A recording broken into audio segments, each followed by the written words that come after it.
Good day, Petbook friends. I am Jackie Sahagon, your sharer for today.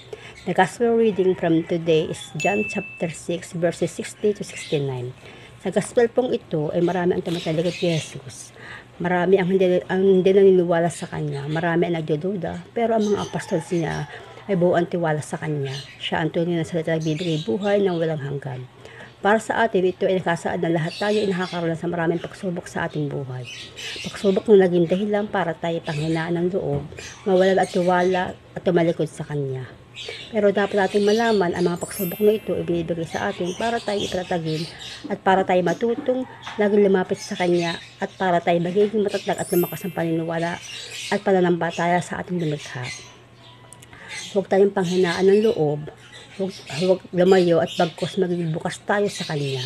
Laging humingi ng gabay at awa at laging magdasal dahil siya ang tunay nating tagapagligtas.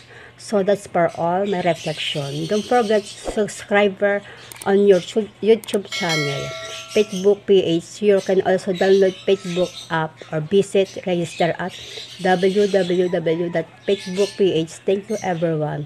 Have a blessed day and also remember God first.